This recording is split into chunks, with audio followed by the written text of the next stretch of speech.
శ్రీమాత నమః. నమస్తేనండి. అందరూ బాగుండాలని ఆ లలితా పరమేశ్వరి అమ్మవారి ఆశీస్సులు మనందరిపైన ఉండాలని మనస్ఫూర్తిగా కోరుకుంటున్నాను. సో మన వీడియోలో మహాభారతం నుంచి నేర్చుకోవలసిన ముఖ్యమైన విషయాల గురించి తెలుసుకుందాము. హిందువులకు ఎంతో పవిత్రమైన గ్రంథాలైన భగవద్గీత, విష్ణు సహస్రనామ స్తోత్రం కూడా పంచమ వేదమైనటువంటి మహాభారతంలోని భాగాలే. దీనిని బట్టి ఈ కావ్య విశిష్టత ఏంటో అర్థం చేసుకోవచ్చును. పంచమ వేదమైనటువంటి మహాభారతము 18 పర్వాలు, 1,00,000 శ్లోకాలతో ప్రపంచంలోని అతిపెద్ద పద్యకావ్యంలోనూ ఒకటిగా ఖ్యాతికెక్కింది. ఇందులో ఏది ఉందో అది ఎక్కడైనా కూడా ఉంది, ఇందులో లేనిది మరెక్కడా లేదు అని ప్రశస్తి పొందింది. అయితే హిందువులకు ఎంతో పవిత్ర గ్రంథాలైనటువంటి భగవద్గీత, విష్ణు సహస్రనామ స్తోత్రం కూడా ఈ మహాభారతంలోని భాగాలే. దీన్ని బట్టి ఈ కావ్య విశిష్టత ఏంటో మనం అర్థం చేసుకోవచ్చును. దాయాదుల మధ్య ఆధిపత్య పోరు చివరకు కురువంశ వినాశానికి దారితీసింది.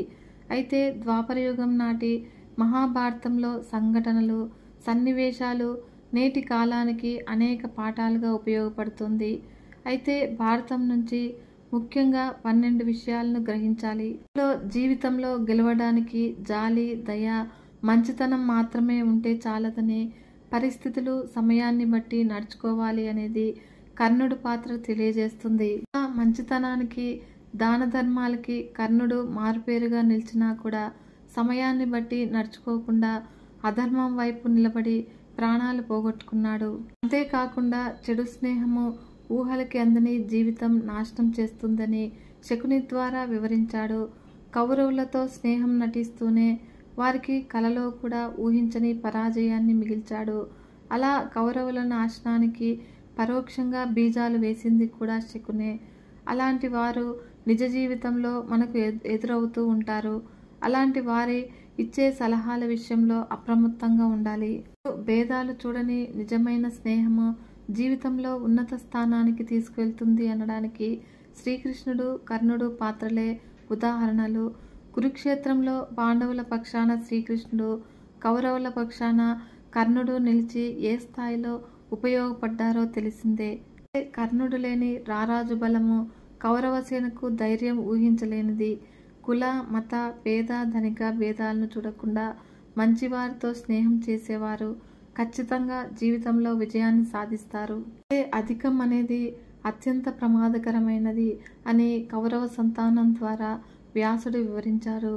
100 మంది కుమారులు ఉండటం వల్ల వారిని పెంచడానికి గాంధారికి చాలా కష్టపడింది. మరియు రాజ్యాన్ని బిడ్డలకి సమానంగా పంచడము, వారి బాగోగులు చూస్తూ క్రమశిక్షణతో పెంచడం చాలా కష్టంగా ఉండేది.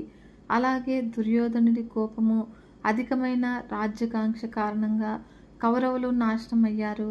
కాబట్టి అన్ని చోట్ల కూడా ముఖ్యంగా చెడు పక్షాన అధికం అనేది అత్యంత ప్రమాదకరమని తెలుస్తుంది.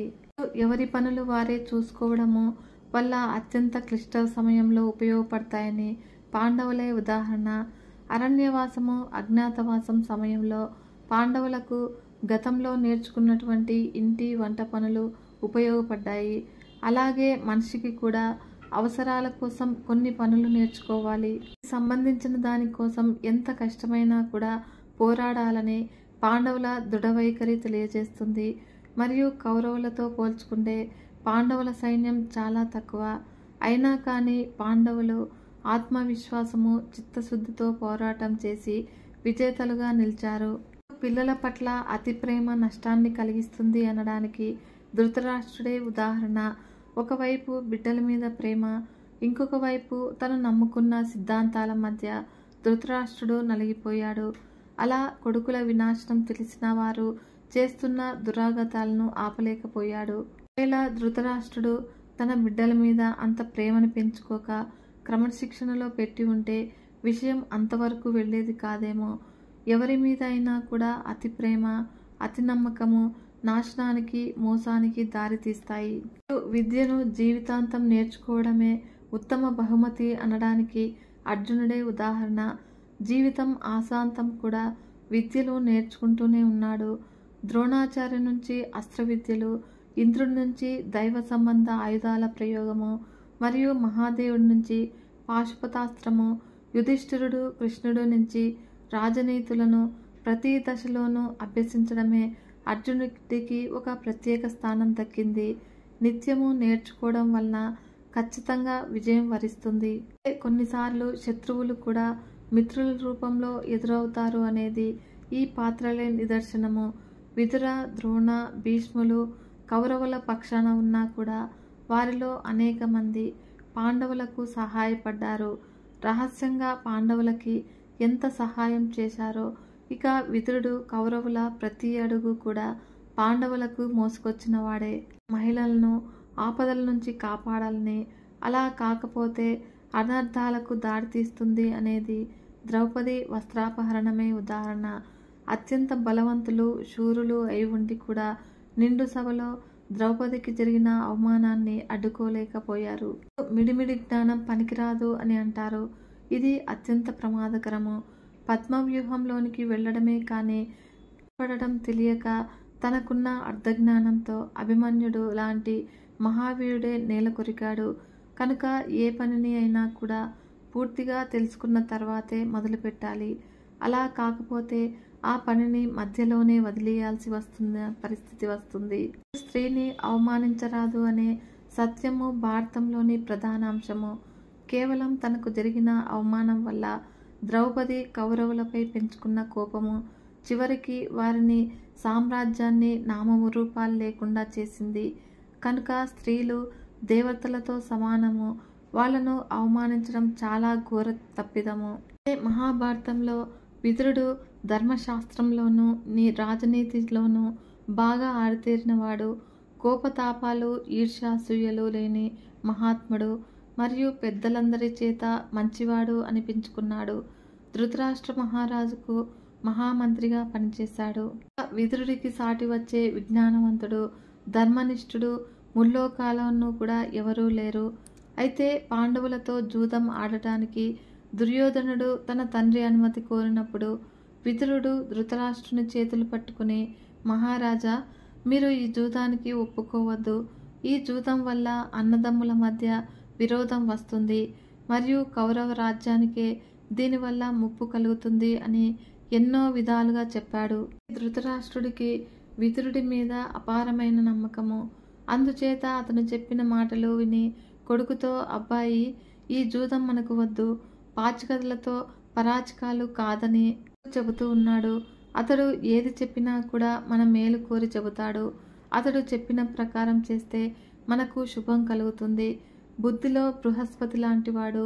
జరిగింది, జరగబోయేది అన్నీ కూడా చెప్పగలడు. కనుక ఈ జూదం వల్ల మీ అన్నదమ్ముల మధ్య తగాదా వస్తుంది అని విదురుడు చెబుతున్నాడు. అది రాము నాకిష్టం లేదు అని శతవిధాలుగా చెప్పాడు. కానీ అవేవి కూడా దుర్యోధనుడి చెవికెక్కలేదు. కుమారుడి మీద గల మితిమీరిన ప్రేమ కొద్దీ ధృతరాష్ట్రుడు చివరికి తప్పనిసరి అతను జూదమాడటానికి సరేనన్నాడు. తర్వాత విదురుడు చెప్పినట్లే జరిగింది. కౌరవ వంశమంతా కూడా నాశనమైంది. చెట్టుకొకరు పుట్టకొకరు అయ్యారు.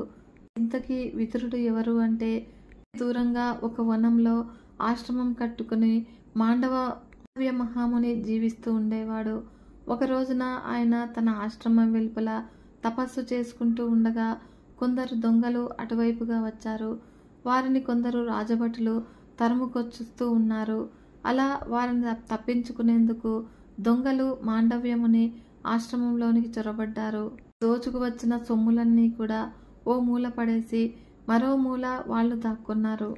రాజభటులు దొంగలు పారిపోయిన జాడ కనిపెట్టి ఆ దారినే ఆశ్రమం వద్దకు వచ్చారు. అక్కడ తపస్సు చేసుకుంటూ ఉన్నటువంటి మాండవ్యముని కనిపించాడు వాళ్ళకి. ఏమయ్యా, ఇప్పుడే దొంగలు ఇటుగా వచ్చారే, నువ్వేమైనా చూసావా? వాళ్ళు ఎటు వెళ్ళారు అని అడిగారు. అప్పుడు ధ్యానంలో నిమగ్నమైనటువంటి మాండవ్య మహాముని బదులు చెప్పలేదు. రాజభటులు మళ్ళీ గట్టిగా అడిగారు. అయినా కూడా సమాధానం లేదు. ఇంతలో కొందరు రాజభటులు ఆశ్రమంలోనికి వెళ్ళి సోదా చేయడం మొదలుపెట్టారు. అలా లోపల ఒక మూల దొంగలెత్తుకొచ్చిన నగలు, డబ్బు కనిపించాయి. మరో మూల దొంగలు కూడా కనిపించారు. రాజభటులు అనుకున్నారు, ఓహో, ఇదా కదా ఈ బ్రాహ్మణుడు కపట సన్యాసి అన్నమాట. దొంగల నాయకుడు బహు గొప్పగా మునివేషం వేసుకుని ఉలక్కుండా పలక్కుండా ఉన్నాడు. ఇతడి సలహా మీదనే ఈ దొంగతనం జరిగి ఉంటుంది అని రాజభటులు తీర్మానించుకొని వాళ్ళ చేతులకు బేడీలు వేశారు. అప్పుడు వెంటనే ఈ విషయం రాజుగారికి చెప్పారు. రాజుగారికి చాలా కోపం వచ్చింది. కపట సన్యాసిని వెంటనే శూలానికి గుచ్చి కొంత వేయండి అని ఆజ్ఞాపించాడు. అలా రాజుగారి ఆజ్ఞ ప్రకారము మాండవ్యుణ్ణి శూలానికి గుచ్చి ఆశ్రమంలో దొరికిన సొమ్మంతా కూడా రాజుగారికి అప్పగించారు. అయితే ఇంత జరుగుతున్నా కూడా దొంగలు నోరు మెదపలేదు. కానీ మాండవ్యముని ధ్యానంలో ఉండటం వల్ల శూలం పోట్లు ఆయనను ఏమీ చెయ్యలేకపోయాయి. ప్రాణం నిలిచే ఉంది. అడవిలో ఉన్న మునులందరికీ కూడా ఈ విషయం తెలిసి ఆయనను చూడ్డానికి వచ్చారు. ఇంతకీ ఘోరానికి ఒడిగట్టింది ఎవరు మహానుభావ అని దుఃఖిస్తూ అడిగారు. ఎవరని చెప్పను నాయనా, ఎవరి ధర్మం వాళ్ళు నెరవేర్చారు. రాజభటులు పట్టుకున్నారు. రాజుగారు నాకు ఈ శిక్ష విధించారు అని మాండవ్యముని సమాధానం చెప్పారు. శూలానికి వేలాడుతూ ఉన్నటువంటి మనిషి అన్నము నీళ్లు లేకపోయినా కూడా ఇంకా అలాగే ప్రాణాలతో బతికి ఉండటము రాజుగారికి ఆశ్చర్యాన్ని కలిగించింది. ముని మహనీయుడు అని గ్రహించాడు. అలా వెంటనే ఆయన్ను శూలం నుంచి దింపమని భటులను ఆజ్ఞాపించాడు. మహాముని కాళ్ళ మీద పడి క్షమించమని వేడుకున్నాడు. అయితే ఇంత జరిగినా కూడా మాండవ్యమునికి రాజుగారి మీద కోపం రాలేదు. తిన్నగా యమధర్మరాజు దగ్గరికి వెళ్ళి, స్వామి, ఇంతటి కఠిన శిక్షను నాకెందుకు విధించారు అని అడిగాడు. అప్పుడు యమధర్మరాజు మాండవ్యునికి కలిగిన కష్టానికి వివరిస్తూ, ముని, మీరు చిన్నపిల్లవాడుగా ఉన్నప్పుడు పక్షులను తుమ్మెదలను హింసించారు. పాపం ఎంత కొద్దిగా చేసినా కూడా దాని ఫలం చాలా ఎక్కువగా అనుభవించాలి అని అన్నాడు. ప్రస్తుతంలో తెలియక చేసిన తప్పుకి ఇంత పెద్ద శిక్ష విధిస్తావా? సరే, నువ్వు చేసిన పాపానికి భూలోకంలో మూడవై జన్మించు అని ముని యమధర్మరాజుని శపించాడు. ఆ విధంగా ధర్మదేవత మాండవ్యముని శాపం వల్ల అంబాలిక దగ్గర ఉన్న దాసీ వనిత కడుపున పుట్టాడు. అతడే విదురుడు. ఈ ధర్మదేవత అవతారమే ధర్మ కోవిదుడై విదురుడని పెద్దలు చెబుతారు. మహాభారతంలోని కథలన్నీ కూడా చాలా మందికి తెలుసు. అలాగే కొన్ని వెలుగులోనికి రాని కథలు కూడా ఉన్నాయి. వాటిలో కొన్ని ఇప్పుడు తెలుసుకుందాము. మహాభారతంలో లేనిది ప్రపంచంలో ఎక్కడా ఉండదు. ప్రపంచంలో జరిగేవన్నీ కూడా మహాభారతంలో ఉన్నవే. అయితే పంచమ వేదమైన మహాభారతం గురించి పండితులు ఇలాగే చెబుతారు. భారతంలో కథలన్నీ కూడా చాలా మందికి తెలుసు. అలాగే కొన్ని వెలుగులోనికి రాని కథలు కూడా ఉన్నాయి. ఏంటి అంటే, భీష్ముడి బంగారు బాణాలు. భీష్ముడు, ద్రోణాచార్యుడు వంటి వీరాది వీరులు కౌరవుల వైపు పోరాడుతున్నా కూడా దుర్యోధనునికి గెలుపుపై ధీమా లేదు. అయితే ఒక రాత్రి భీష్ముడి దగ్గరకు వెళ్ళి, మీరు పాండవపుత్రుల మీద ప్రేమతో యుద్ధం సరిగా చేయడం లేదు అంటూ నిందిస్తూ ఉంటాడు. దాంతో కోపానికి గురైనటువంటి భీష్ముడు 5 బంగారు బాణాలను పట్టుకుని మంత్రాన్ని జపిస్తాడు. ఆ 5 బాణాలతో పంచపాండవులని వధిస్తాను అని ప్రతిజ్ఞ చేస్తాడు. దుర్యోధనుడు ఆ 5 బాణాలను ఆ రాత్రికి తన దగ్గరే ఉంచుకుంటాను అని, ఉదయాన యుద్ధ సమయానికి ఇస్తాను అని చెప్పి తీసుకువెళ్ళిపోతాడు. అంతకుముందు జరిగిన సంఘటనలో దుర్యోధనుడు ఒక వరాన్ని కోరుకోమని అడుగుతాడు. ఏంటి అంటే, పాండవులు జూదంలో ఓడిపోయి అరణ్యవాసం చేస్తూ ఉన్నప్పుడు ఒకసారి అదే అటవీ ప్రదేశానికి దుర్యోధనుడు వస్తాడు. అలా ఒక చెరువుకి పక్క పాండవులు, దుర్యోధనుడు టెంట్లు వేసుకుని ఉంటారు. అలా ఆ చెరువులో గంధర్వులు నివాసం ఉంటూ ఉంటారు. దుర్యోధనుడు ఆ చెరువులో దిగి స్నానం చేస్తూ ఉంటే గంధర్వులు అతన్ని బంధిస్తారు. అప్పుడు అర్జునుడు వారి నుంచి దుర్యోధనుని రక్షిస్తాడు. తనను కాపాడినందుకు దుర్యోధనుడు అర్జునుడిని ఏదైనా వరాన్ని కోరుకోమంటాడు. అప్పుడు అర్జునుడు అవసరం వచ్చినప్పుడు అడుగుతాను అని చెబుతాడు. భీష్ముడి బాణాలను దుర్యోధనుడు తన గదికి తెచ్చుకున్న రాత్రి అర్జునుడు, కృష్ణుడు యుద్ధం గురించి చర్చిస్తూ ఉంటారు. సర్వాంతర్యామి అయినటువంటి శ్రీకృష్ణ పరమాత్ముడికి బాణాల గురించి దివ్య దృష్టి ద్వారా తెలిసిపోతుంది. అప్పుడు అర్జునుడితో, ఒకప్పుడు దుర్యోధనుడు నీకిస్తాను అన్న వరాన్ని కోరుకునే సమయం వచ్చింది అని చెబుతాడు. బంగారు బాణాల్ని అడిగి రమ్మని దుర్యోధనుడి దగ్గరికి పంపిస్తాడు. క్షత్రియుడిగా దుర్యోధనుడు ఇచ్చిన మాటని నిలబెట్టుకొని బాణాల్ని ఇచ్చేస్తాడు. తిరిగి భీష్ముడి దగ్గరికి వెళ్ళి మళ్ళీ మంత్రించిన బాణాల్ని ఇవ్వమని కోరుతాడు. అసాధ్యమని చెబుతాడు భీష్ముడు. పాండవుల్లో వీరుడు అర్జునుడే కావచ్చు, కానీ విజ్ఞానవంతుడు మాత్రము సహదేవుడు. అయితే ఆ తెలివితేటలు తండ్రి పాండురాజు నుంచి వచ్చాయి. పాండురాజుకి భూత, భవిష్యత్తు, వర్తమాన కాలాల్లో ఏం జరుగుతుందో ముందే తెలిసిపోతుంది. అలా పాండురాజు మరణానికి చేరువగా ఉన్నప్పుడు కొడుకులను పిలిచి తన మెదడుని సమభాగాలుగా చేసుకుని తినమంటాడు. పాండవులలో నలుగురు మాత్రము ఎవరు ముందుకు రారు. కేవలం సహదేవుడు మాత్రమే ముందుకు వచ్చి ఆ మెదడును తింటాడు. పాండురాజుకున్నటువంటి శక్తులన్నీ కూడా సహదేవుడికి వచ్చేస్తాయి. జ్యోతిష్యంలో కూడా దిట్ట. అతనికి భవిష్యత్తులో జరిగే కురుక్షేత్ర యుద్ధం గురించి ముందే తెలుసు. అయినా కూడా ఏమీ ఎరగనట్లుగానే ఉంటాడు. శకునికి సహదేవుడి శక్తుల గురించి తెలుసు. అందుకే దుర్యోధనుని కురుక్షేత్ర యుద్ధానికి ముహూర్తం పెట్టించుకోమని సహదేవుడి దగ్గరికే పంపుతాడు. అయితే దుర్యోధనుడే తమ మొదటి శత్రువు అన్న సంగతి తెలిసి కూడా నిజాయితీ మంచి ముహూర్తాన్నే నిర్ణయిస్తాడు. భారతంలో ఇరవణుడి ఆత్మ సంతర్పణ గురించి తెలుసుకుందాము. తండ్రి విజయాన్ని కోరుతూ తనని తాను కాళీమాతకి బలిచ్చుకున్నవాడు ఇరవణుడు. ఇతడు అర్జునునికి ఉలూచికి పుట్టిన కొడుకు. కురుక్షేత్ర యుద్ధంలో పాండవుల విజయం కోసము కాళీమాతకి పూజ చేస్తాడు. అలా తనని తాను ఆత్మసంతర్పణ ఇచ్చుకునే ముందు పెళ్లి చేసుకోవాలని అనుకుంటాడు. భర్త చనిపోతాడు అని తెలిసి ఏ అమ్మాయి పెళ్లికి ముందుకు వస్తుంది? అందుకే కృష్ణుడు మోహిని అవతారాన్ని అమ్మాయిలా మార్చి అతనితో పెళ్లి చేస్తాడు. తర్వాత ఇరవణుడు చనిపోతాడు. ధృతరాష్ట్రుడికి 100 మంది కుమారులే కాక 101వ కొడుకు కూడా ఉన్నాడు.